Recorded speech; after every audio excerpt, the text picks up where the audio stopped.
Considerando los millones de seres humanos que somos en el mundo, y de hecho hay estadísticas que hablan de esto, nos damos cuenta cómo el número de cristianos somos talmente pocos a comparación del número de la humanidad.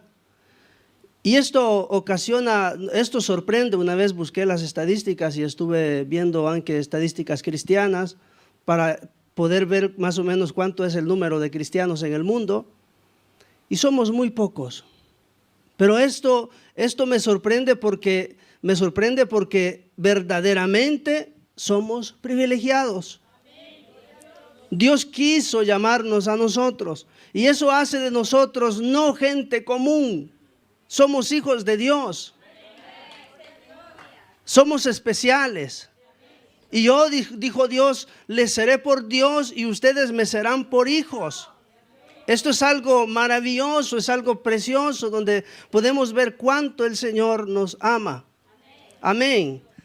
Gloria a Jesús. Vamos a aprovechar el tiempo y les pido que abran sus Biblias. Gloria a Jesús. Reciban saludos de la iglesia de Richone, los que no estaban el jueves. El jueves estuvimos acá en el culto. Y bueno, antes de salir, la iglesia de Richone nos dijo, lleven nuestros saludos a los pastores y a la iglesia en general. Amén. Mateo capítulo 20, versículo 16, y luego saltamos al versículo 20 hasta el 28. Leamos el 16, Mateo 20, 16.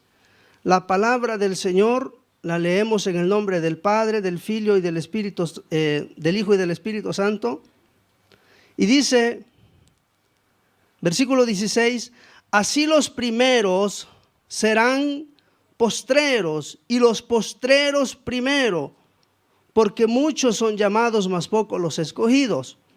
El versículo 25 dice, entonces Jesús, llamándolos, dijo, ¿sabéis que los gobernantes de las naciones se enseñorean de ellas, y los que son grandes ejercen sobre ellas autoridad? Y dice Jesús a sus discípulos, mas entre vosotros no será así, sino que el que quiera hacerse grande entre vosotros será vuestro servidor. Y el que quiera ser el primero entre vosotros será vuestro siervo. Como el Hijo del Hombre no vino para ser servido, sino para servir y para dar su vida en rescate de muchos o por muchos. Amén. Oremos al Señor. Señor, gracias te damos en el nombre de Jesús. Gracias, Dios, por tu palabra. Gracias, Jesús. Gracias, Espíritu Santo, gracias por tu presencia, gracias por estar en este lugar, gracias porque aunque cuando no te podemos ver, podemos sentirte, Señor, y sabemos y tenemos la seguridad y tenemos la certeza, Señor, que tú estás aquí, Señor, en medio de tu pueblo para obrar, Señor, para tocar nuestro corazón, para marcarnos, Dios mío. Te pido en este momento, Señor, que el Espíritu Santo pueda tomar el control, Señor, como lo ha hecho hasta hoy, Señor, y que lo continúe haciendo hasta el final. Háblanos a través de tu palabra. Ilumínanos, Señor. Ayúdanos a entender y sobre todo, Señor, a retener tu palabra en nuestra mente y en nuestro corazón con el propósito, Dios, de poder poner en práctica los consejos que tú nos das a través de tu palabra. En el nombre de Jesús. Amén. Aleluya. Pueden acomodarse. Gracias damos a Dios. Hemos leído la palabra del Señor y hay una cosa maravillosa que leemos acá. Dice en el primer versículo, el primer texto, dice, los primeros serán postreros y los postreros serán primero. Saben, no sé si les ha ocurrido cuando a lo mejor se va a pagar una boleta a la posta, o se está haciendo fila, o tal vez les ha sucedido abajo en la cocina, haciendo fila para pedir el almuerzo del domingo, y uno llega y se para y se mete adelante, Y eso ocasiona un poco de enojo cuando vemos que no es justo que yo, que ya estaba ahí, y hablo de por ejemplo, cuando estamos en la posta, por ejemplo, o en la caja del supermercado, y llega uno que sin siquiera pedir permiso, poco a poco se va metiendo, y al improviso nos lo encontramos adelante. Una vez con mi esposa estábamos haciendo la espesa y un muchacho italiano, creo, lo hizo. Yo lo llamé y lo pasé para atrás.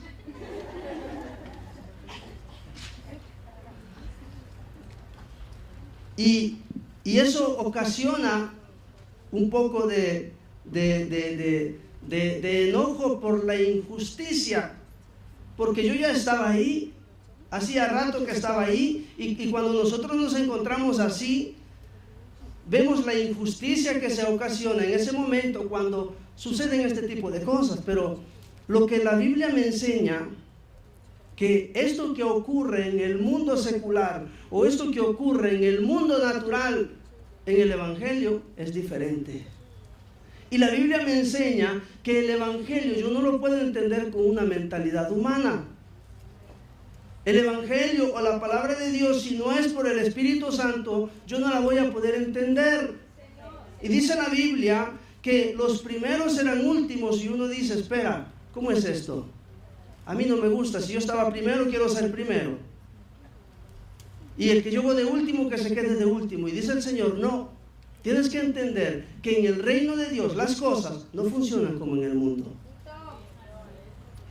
En el reino de Dios las cosas funcionan de modo diferente. De hecho, dice la Escritura que el que se exalta, Dios lo humilla. Y el que se humilla, Dios lo exalta.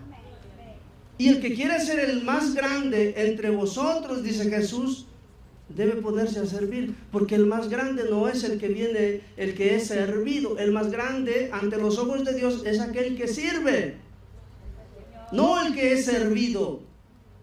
En el mundo no. En el mundo natural, el más grande es aquel al quien todos sirven.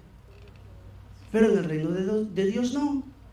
Entonces, meditando en estos versículos, iba y meditaba en la palabra del Señor, de cómo en el reino de Dios vemos cómo las cosas suelen funcionar al contrario de lo que nosotros estamos acostumbrados a ver en el mundo. Y esto es importante entenderlo. Es importante entenderlo porque muchas veces nosotros como cristianos que llegamos a Dios, los que llegamos adultos al Evangelio, llegamos con un carácter ya formado y con una mente ya programada. Y llegamos al Señor, recibimos al Señor, pero no queremos cambiar. Yo soy así y así me tienen que aceptar. No, pero hermanito, que aquí, hermanito, no, yo soy así.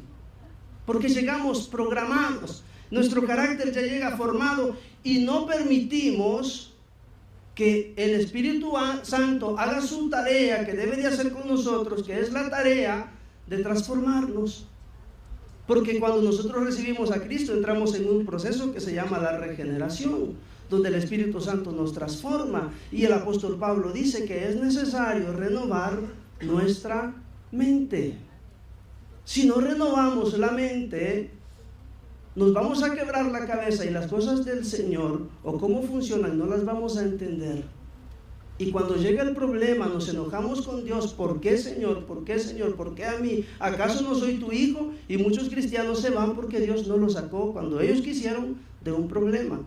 Cuando la Escritura nos enseña que cuando llega la disciplina o cuando llega la prueba, no llega para hacernos mal, llega para hacernos bien. Porque las necesitamos. Pero es necesario entender esto.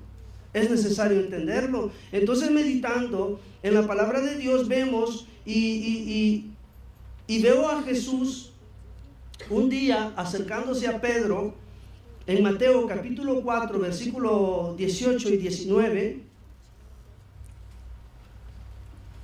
Mateo 4,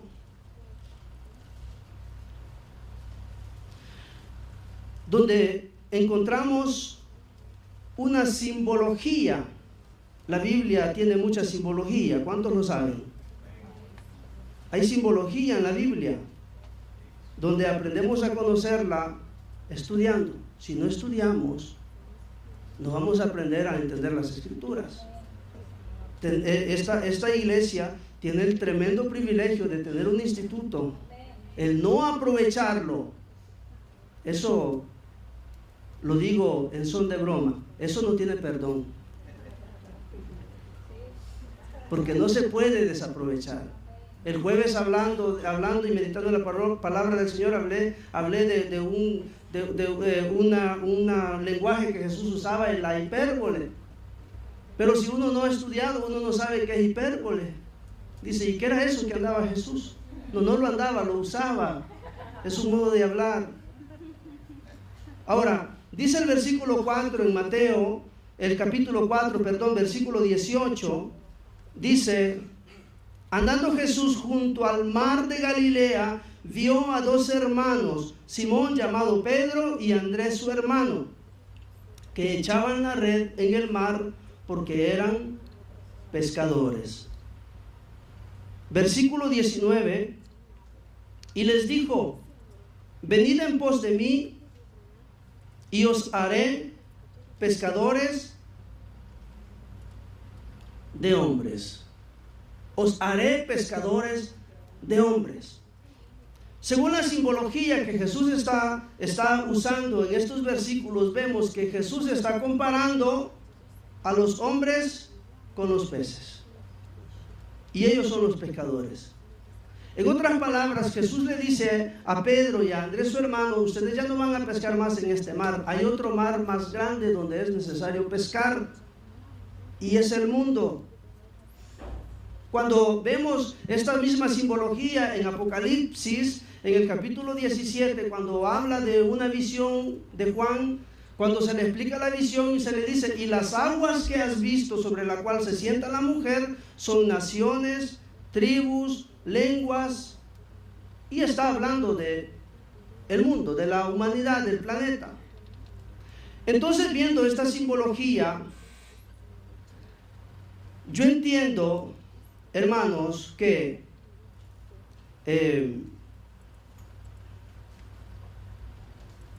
según lo que Dios dice, según lo que la Biblia nos muestra, el hombre simbólicamente lo presenta como peces. Y vamos viendo un poco de simbología. Trataré de estar en mi tiempo. Les di una diapositiva. Ustedes sabrán que ese es un símbolo cristiano. Ese es un símbolo cristiano. Y el cristiano hoy lo utiliza, y lo utilizaba desde que la iglesia fue fundada. Los primeros apóstoles, los primeros discípulos utilizaban el pez como símbolo cristiano. Ellos se identificaban con este símbolo.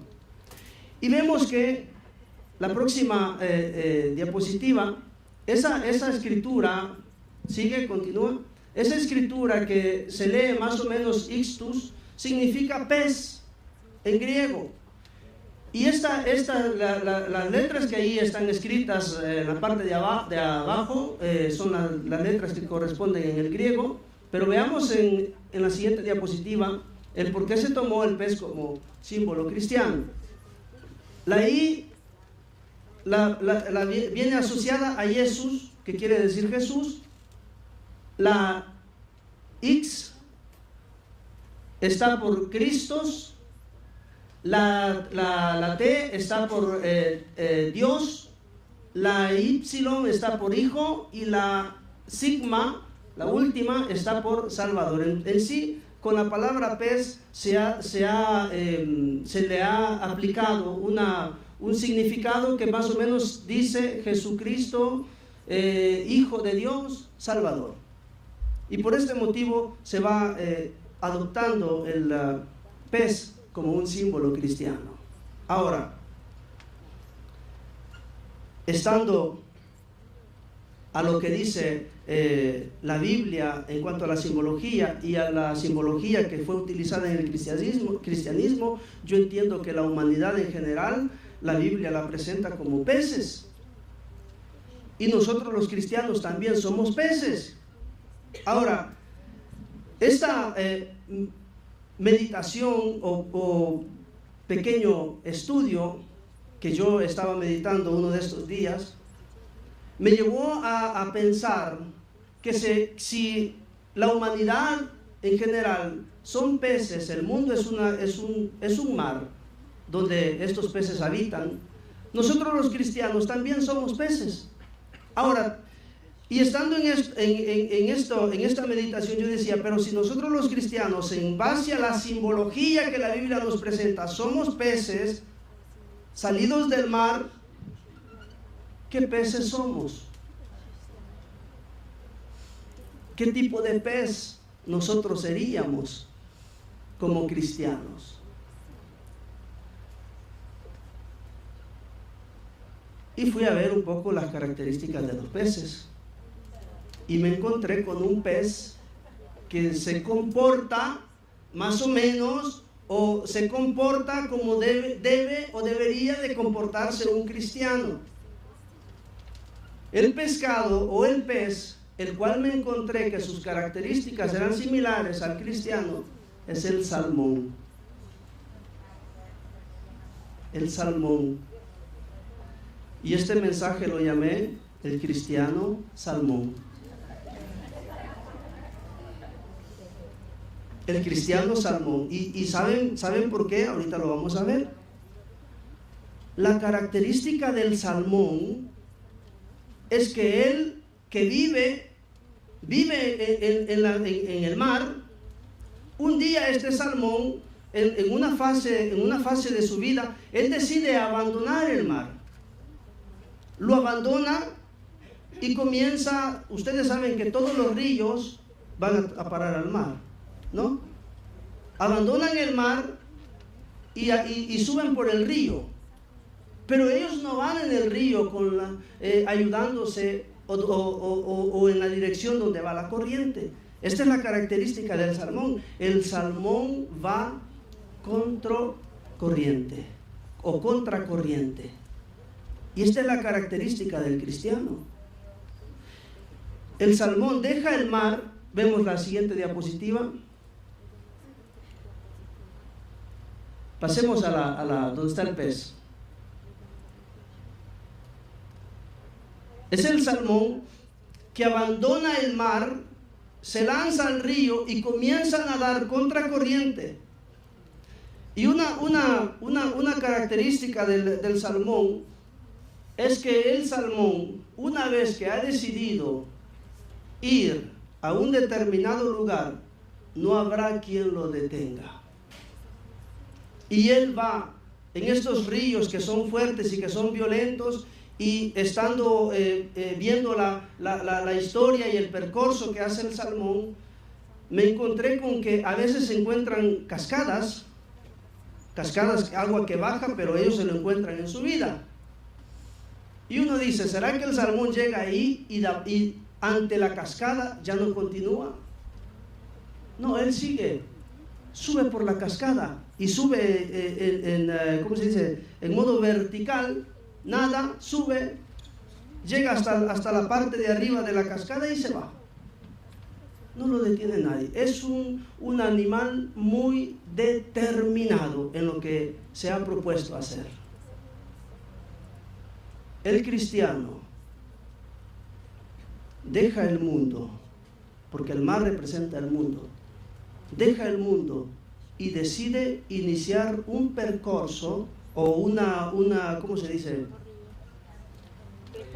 Una trayectoria que la figura la presenta el río, donde él camina, y esta trayectoria o este camino el cual el cristiano lo emprende cuando conoce a Jesús y comienza a caminar, comienza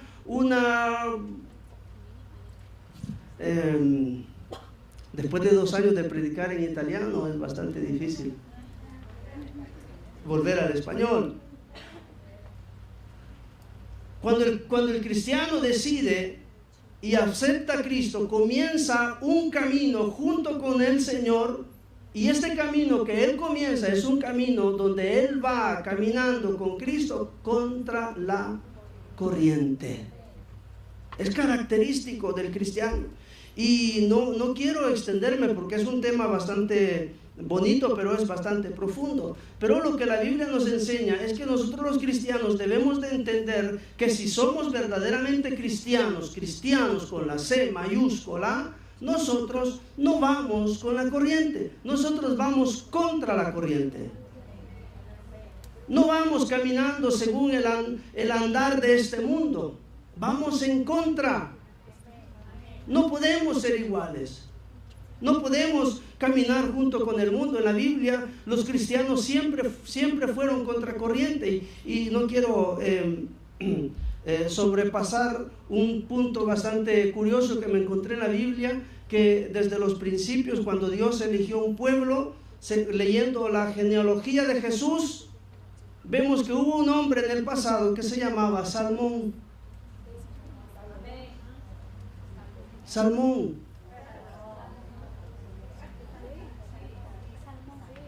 ¿Qué dice Mateo capítulo 1, versículo 5?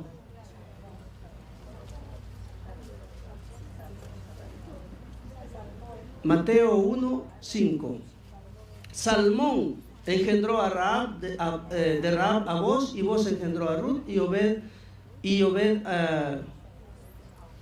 de Ruth a Obed, y Obed a Isaí. Isaí sabemos que es el papá de David, y David tuvo un hijo al cual lo llamó Salomón, que es una variante de Salmón. Ahora, este dato curioso nos enseña de cómo, y vemos en la Biblia, cómo los hombres fueron siempre contra la corriente. Los cristianos fueron siempre contra la corriente. Un día Juan el Bautista se ve al rey Herodes y le habló y le dice, aquel al cual nadie le podía hablar, y él le dice, no te es lícito estar con la mujer de tu hermano. Y esto al final le costó la cabeza. Pero ir contra la corriente no es fácil. No es fácil. Una vez agarran a Pedro, que está predicando, las autoridades más altas, el sumo sacerdote, y le dice, les prohibimos de continuar a predicar y de hablar en nombre de predicar y de sanar en nombre de Jesucristo. Esta es la corriente que quería obligar a Pedro y a los apóstoles y a los discípulos a que ellos tomaran la dirección que ellos les estaban imponiendo. Pedro, delante de esta intimidación que se le estaba haciendo, de no predicar y de no sanar más a nadie en el nombre de Jesucristo, Pedro dice que sea correcto obedecer a los hombres antes que a Dios. Júzguenlo ustedes mismos. Pero yo, dice Pedro, nosotros, dice, continuaremos a predicar en nombre de Jesucristo. Porque antes de obedecer a los hombres, hay que obedecer a Dios. Muchas veces el mundo vendrá a querernos imponer cosas que nos van a desviar de nuestro camino cristiano y que nos van a tratar de obligar a tomar la ruta del mundo o la corriente del mundo. Y muchas veces los cristianos, con tal de ser aceptados por los demás, muchas veces hacemos compromisos con el mundo. Y la Biblia dice que no podemos hacer ningún tipo de compromisos con el mundo. No podemos aceptar el sistema del mundo. Cuando el Señor dice que el que se constituye amigo de Dios, dice así, el que se constituye amigo del mundo, o el que se hace amigo del mundo, se constituye enemigo de Dios. No es que no podemos tener amigos en el mundo, podemos, porque si no tenemos amigos en el mundo, ¿cómo los vamos a evangelizar? ¿Cómo los vamos a ganar para Cristo? El punto está en el ser amigo del mundo, consiste en no ser como ellos, no aceptar lo que ellos hacen, no aceptar lo que ellos nos quieren a veces imponer. Y esto se da en todos los ambientes, en adultos, en jóvenes, en todas las edades. Cada uno recibe del mundo una oferta en base al ambiente en el que está, o en el que vive, o en el que se encuentra. Y la Biblia nos enseña que si nosotros somos cristianos de verdad, como decía el jueves, cristianos con identidad, cristianos que sabemos quiénes somos, no podemos ir con la corriente. Debemos ir contra la corriente. Debemos ir contra la corriente. Ahora, al caminar contra corriente nosotros nos damos cuenta que debemos de tomar algunas decisiones que determinarán nuestra vida cristiana, y una vida cristiana con la C mayúscula.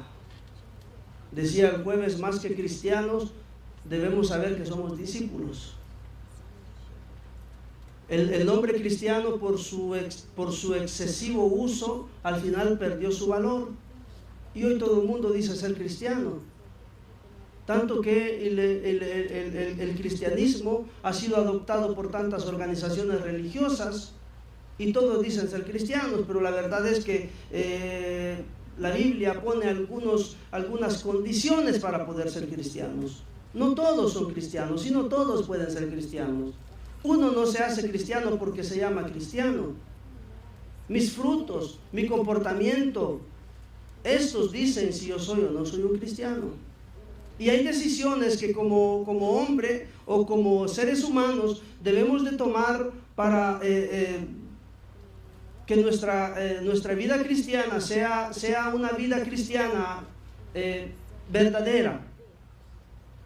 Una de estas decisiones que nosotros debemos de tomar, dice la Biblia, es la renuncia. El Evangelio consiste en renunciar. Hay muchas cosas a las cuales nosotros debemos renunciar, pero no hablo en la vida cristiana o en lo espiritual. Debemos de renunciar, y la Biblia dice que Jesucristo mismo, en Filipenses nos habla que Jesucristo mismo, Él dice que renunció a todo lo que tenía, y que Él, siendo Dios, no se aferró al hecho de ser Dios, sino que dice que Él ¿cómo dice? Se despojó, si espolió, dice en italiano. Se despojó de todo lo que Él tenía. Y vemos un Jesús que en el Getsemaní está orándole al Padre, dice: Padre, si es posible, aleja de mí esta copa, pero que no sea como yo quiero, sino que se haga tu voluntad. Y esta decisión de Jesús de renunciar a lo que Él quería, porque Él dijo: yo no he venido a hacer mi voluntad. Jesús fue claro en eso, y Jesús dice: yo vine a hacer la voluntad de aquel que me envió. Y esto nos enseña que nosotros, desde el momento que nos hacemos cristianos, nosotros no podemos más hacer nuestra voluntad. No podemos más. Y esta decisión nos lleva al cielo. Si no tomamos esta decisión, al cielo no se va. No se va. No nos podemos engañar. Y digo no nos podemos engañar porque podemos pretender engañar a otros, pero a Dios no se le engaña. Podemos engañar a otros y bastantes veces nos engañamos a nosotros mismos. Porque a veces terminamos creyendo que estamos bien o que estamos mal cuando no es así. Es porque nosotros nos hemos autoengañado, y esto sucede muy comúnmente en nosotros los seres humanos. Ahora, dice la Biblia que Jesús, Él se despojó. Y en 2 Corintios 8:9 dice que Jesús se hizo pobre siendo rico. Jesús se hizo pobre siendo rico por amor a vosotros. Dice, porque ya conocéis la gracia de nuestro Señor Jesucristo, que por amor a vosotros se hizo pobre siendo rico, para que vosotros con su pobreza fueseis enriquecidos. Jesús nos enseña que en base al propósito de Dios que Él tiene para cada uno de nosotros, debemos de aprender nosotros a renunciar. Y Jesús dijo en una ocasión, porque el que pierde su vida, la hallará. El que pierde su vida, la hallará. Una decisión que nosotros debemos de tomar, y la renuncia, la más importante de las renuncias que nosotros debemos hacer, es la renuncia a nuestra propia vida. Debemos renunciar a nuestra propia vida. A veces venimos al Señor, nos convertimos al Señor, aceptamos al Señor, pero no queremos abandonar nuestra vida o nuestra vieja vida. Y cuando la Biblia dice que es necesario nacer de nuevo y pasar a una nueva vida, muchos cristianos se quedó en su vieja vida y no le permitió al Señor de renovar su mente y de renovar o cambiar su carácter, su corazón. Renuncias que debemos hacer cuando somos del Señor, y debemos aprender a renunciar a lo que nosotros queremos, a nuestra voluntad. Porque si no hacemos la voluntad de aquel que nos llamó, nos encontraremos a perder el tiempo solamente. Dice la Biblia que una de las elecciones que debemos hacer es la renuncia, y es la más importante. Pero hay otra elección también importante, y es la elección a la obediencia. Primero renunciamos a nuestra vida, renunciamos a nuestros placeres, renunciamos a lo que nosotros queremos, porque según lo que la palabra de Dios me enseña, lo que yo quiero no es tan importante cuanto a lo que Dios quiere. No es tan importante lo que yo quiero. Lo que yo quiero lo debo de depositar en las manos de Dios. Porque no es que Dios no cumplirá mis sueños. Dios está interesado en mis metas. Dios está interesado en mis proyectos. Dios está interesado en todo lo que yo quiero alcanzar. Pero esto que yo quiero alcanzar lo debo meter en las manos de Dios. Y Él hará, Él actuará, Él me ayudará a alcanzar cualquier sueño que yo tenga. Pero no puedo, por un sueño o por algo que yo quiero, hacer a un lado a Dios. Es más importante el Señor. Jesús nos enseña, y Él es el mejor maestro que nosotros podemos tener. Él es el mejor ejemplo que podemos tener en la Biblia, porque todo lo que Él hizo, todo lo que habló, lo hizo para enseñarnos y para darnos ejemplo. La elección de la obediencia es tan importante, y no es solo para adultos o solo para jóvenes, es para todos. Porque cuando la Biblia dice que cuando nosotros no obedecemos, entramos en una rebeldía. Y el hijo rebelde a nadie le gusta. El hijo rebelde, cuando es rebelde, ¿qué cosa le sucede al hijo rebelde? Viene castigado. Y cuando nosotros somos rebeldes, el Padre nuestro, el Padre Celeste, ¿será que nos dejará sin castigo? No, Él nos castiga. Y leía a nuestra hermana que dirigió en la lectura inicial, que dice que cuando llega la disciplina, a veces no nos parece buena.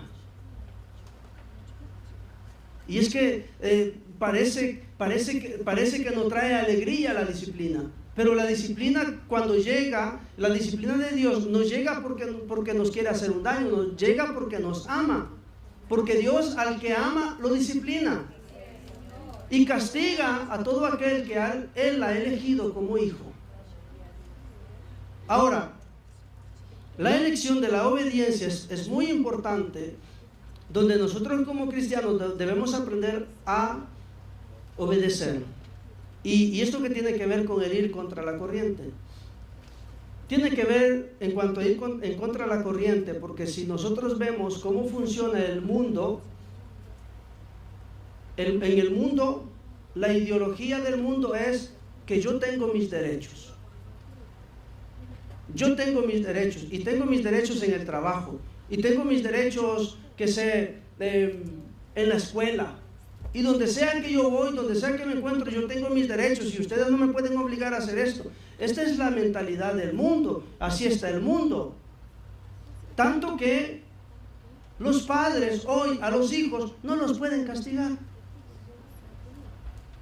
Porque el hijo puede hasta denunciar a su padre. Y hace tiempo, recuerdo, hace mucho tiempo, vi la noticia de un italiano que se encontraba en un país extranjero y su hijo lo estaba fastidiando y le faltó al respeto, y el padre le dio una cachetada y le dijo: cállate, y lo vio la policía. No sé cuántos meses habían pasado y el italiano allá estaba preso todavía. Estamos en un mundo donde cada quien hace lo que quiere y nadie se quiere sujetar a nadie, y esto es lo que el mundo enseña. Los hijos en el mundo no se someten más a sus padres. Los hijos en el mundo no obedecen más a sus padres. ¿Pero será así en la iglesia del Señor? No, porque nosotros no vamos según la corriente del mundo, nosotros vamos contracorriente. Contracorriente. Y vemos cómo la Biblia nos enseña este tema precioso, este tema maravilloso, donde dice: hijos, obedezcan a sus padres. Y estoy hablando a los hijos, pero no hay solo para los hijos, hay para todos. Hijos, obedezcan a sus padres, y es un mandamiento bíblico con promesa. Obedezcan a sus padres, honra a tu padre y a tu madre. Y este es un mandamiento de parte de Dios. Pero ¿qué nos enseña el mundo? Que a los papás no se les debe de obedecer más. Ahí es donde el cristiano debe abrir bien sus ojos y ver lo que sucede allá y pensar y decir: pero eso no está correcto. Si él no obedece a su mamá, yo sí tengo que obedecer a mamá y tengo que obedecer a papá. Pero cristianos que ven lo que hace el compañero de escuela y quieren hacer lo mismo en casa, siendo cristianos, no está bien. Dios no lo aprueba. Es necesario aprender que la obediencia es una parte muy fundamental en nuestra vida ante los ojos de Dios. Debemos aprender a obedecer. Imagínense que en la Biblia tenemos un caso de obediencia muy particular. Y yo pregunto: ¿quién se imagina a 30 años de edad obedeciendo lo que su mamá le dice? Porque también se piensa de que porque uno ya es mayor de edad, y muchos jóvenes, hoy va con los jóvenes, muchos jóvenes están esperando tener los 18 años para largarse de casa.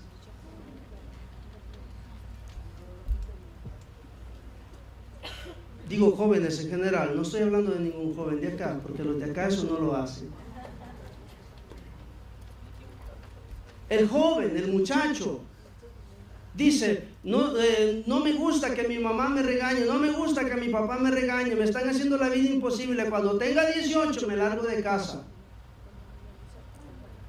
Imagínense llegar a 30 años y tenerle que obedecer todavía a mamá. Porque uno piensa que porque es mayor de edad ya no le debe obedecer a los papás. ¿Es verdad de que vamos a ver si lo que me está diciendo mi papá es algo correcto? Si es algo ¿cómo se dice? Cuerdo se dice. Pero el hijo tiene la obligación de obedecer a sus padres. Y no se puede no obedecer. En la Biblia hay un caso y vemos una cosa muy particular de Jesús, donde la Biblia no nos habla mucho de la infancia de Jesús. Y la Biblia no nos habla mucho de la adolescencia y de la juventud de Jesús. Lo único que encontramos en la Biblia es un Jesús de 12 años que está enseñándole a los maestros de la ley en el templo. Y dice la Biblia que Jesús, él crecía en sabiduría y en estatura y en gracia para con Dios y a los hombres. Esto es lo único que se dice de Jesús. Y de ahí no se habla más de él hasta que comienza su ministerio. Pero si vemos en Juan capítulo 2,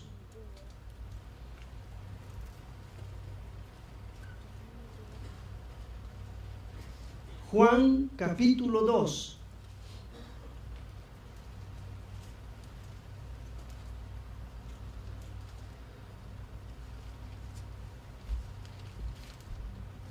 ¿Cuántos años tenía Jesús más o menos cuando inició su ministerio?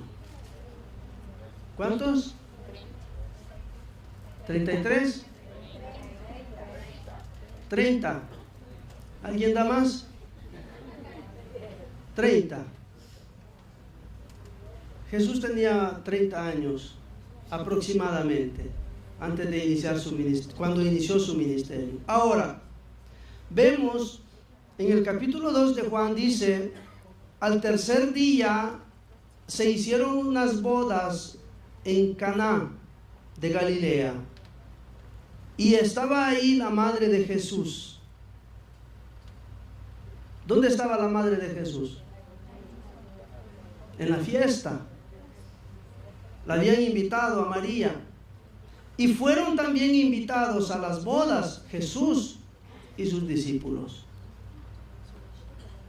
Y faltando el vino, la madre de Jesús le dijo: Jesús, no tienen vino. Cuando cuando María ve que no había vino en la boda, ella sabía que su hijo podía intervenir. Ella sabía que su hijo tenía el poder para actuar y para resolver el problema. Y se acerca donde Jesús y le dice: hijo, ¿sabes qué? No hay más vino. Entonces Jesús se le queda viendo y le dice: ¿pero qué tienes conmigo, mujer? Mi hora todavía no ha llegado. Dice Jesús. Si Jesús hubiera permanecido en lo que dijo, ahí quedaba todo. El problema está en que la madre de Jesús, María, en el versículo 4, dice: Jesús le dijo: ¿qué tienes conmigo, mujer? Aún no ha venido mi hora. Versículo 5, su madre dijo a los que servían: haced todo lo que os dijere. María va donde Jesús y le dice: ¿sabes qué, hijo? No hay vino. Y Jesús le dice: ¿pero qué quieres que yo haga? Entonces María ya no se dirige más a Jesús y se dirige a los que servían y les dice: hagan lo que Él les diga.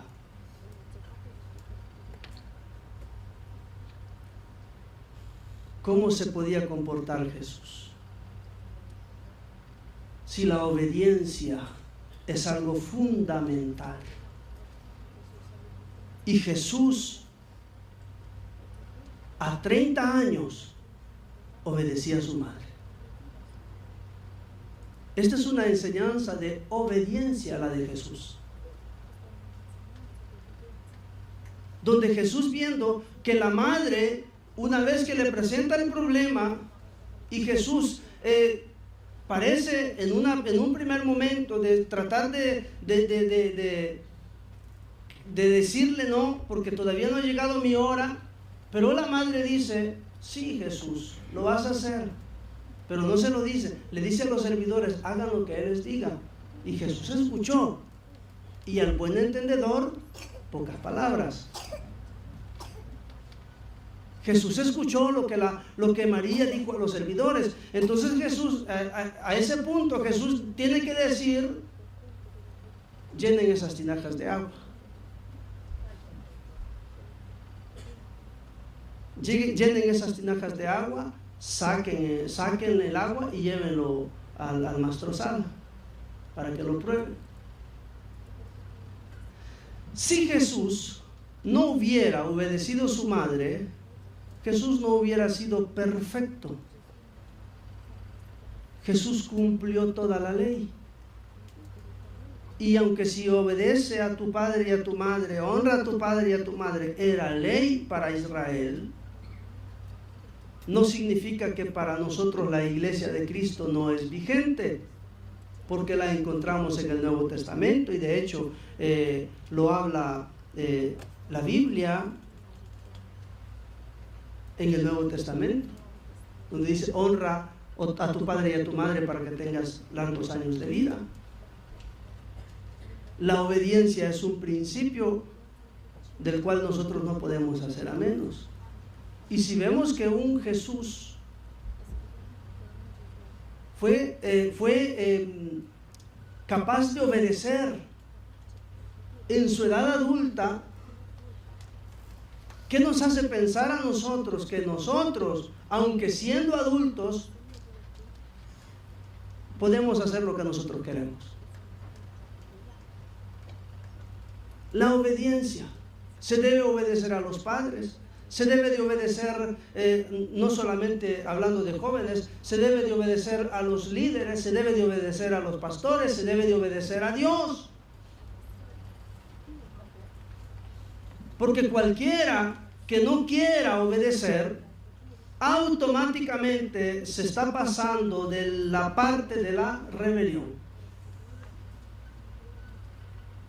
Y la rebelión no va con Dios.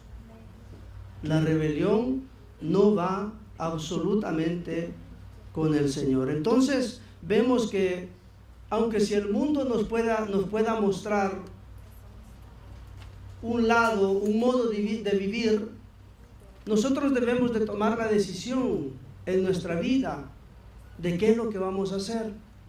Porque en el mundo no recibiremos nunca un buen consejo. En el mundo nunca se nos va a decir una cosa correcta de hacer. Lo que se nos invite a hacer, sea como adultos o sea como jóvenes, cualquier cosa que se nos invite a hacer o que se nos diga que hagamos en el mundo, no será nunca la mejor elección o la mejor decisión. Debemos aprender que nosotros como cristianos hacemos no lo que dice el mundo, hacemos lo que dice Dios.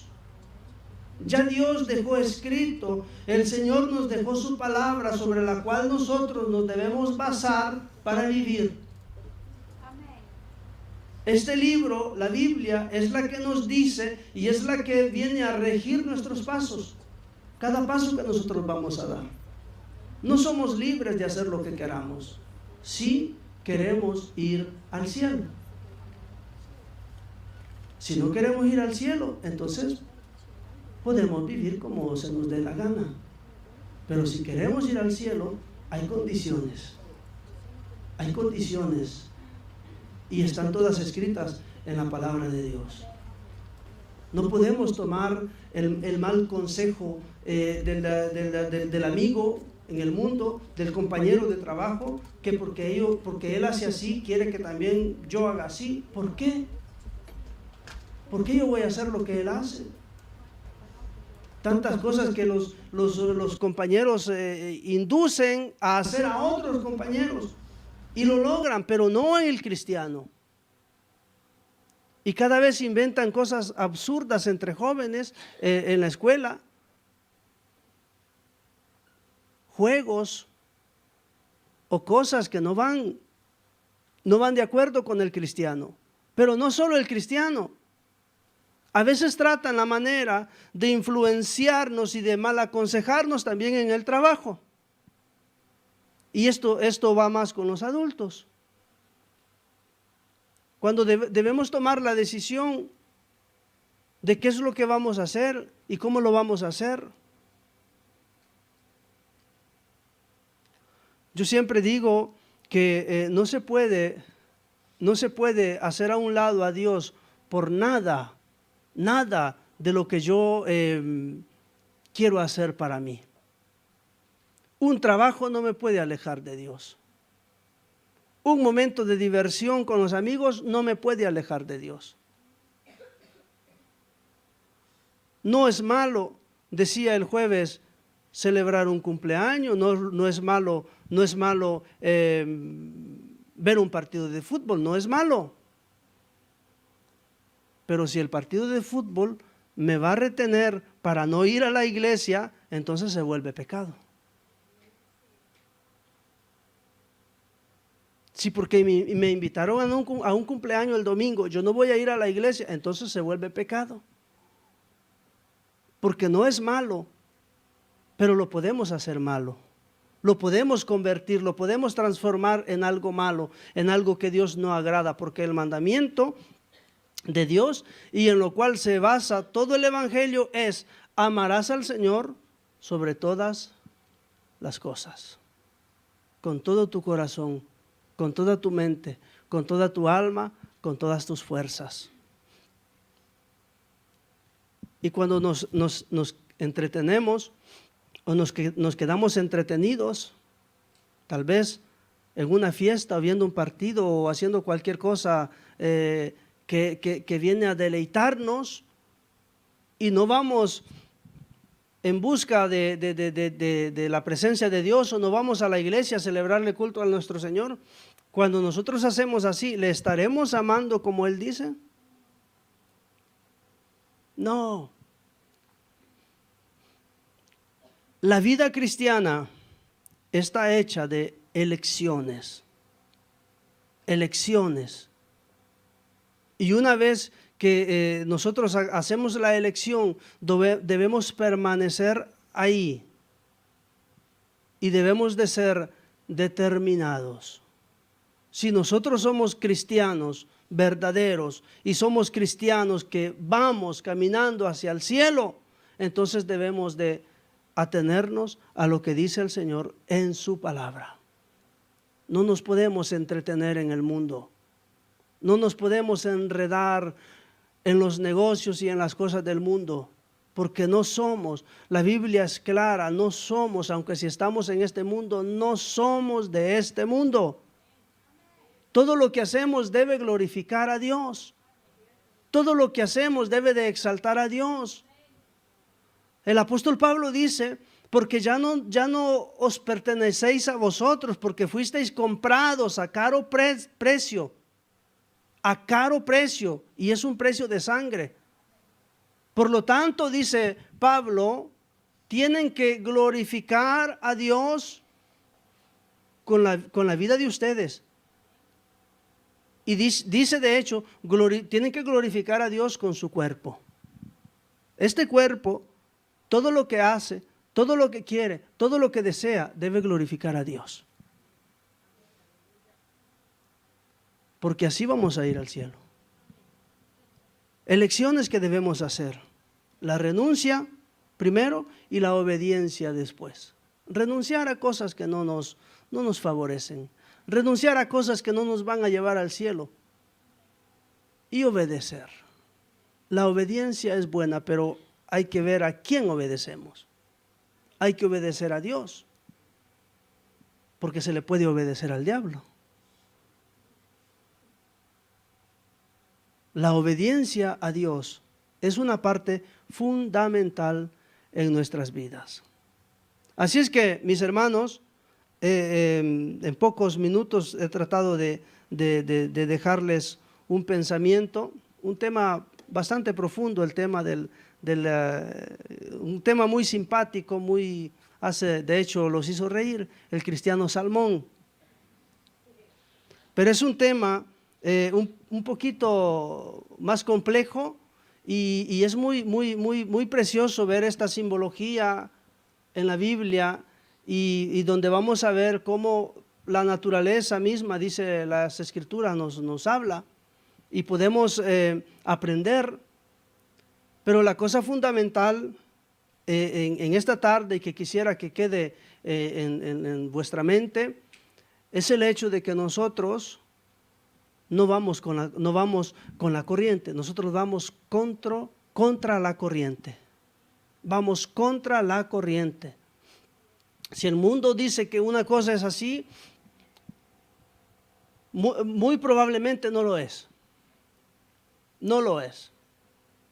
Y debemos de saber que es necesario que nosotros caminemos y vayamos contra la corriente, porque solamente así llegaremos a nuestro destino final. Si nosotros nos ponemos a caminar y nos dejamos guiar por la corriente, llegaremos donde va el montón, iremos donde van las masas, no donde van los elegidos. Porque los elegidos, dice la Escritura, lo leímos antes, muchos son los llamados, pocos los escogidos. Pongámonos de pie. Gracias, Señor, te damos en esta tarde. Gracias, Dios.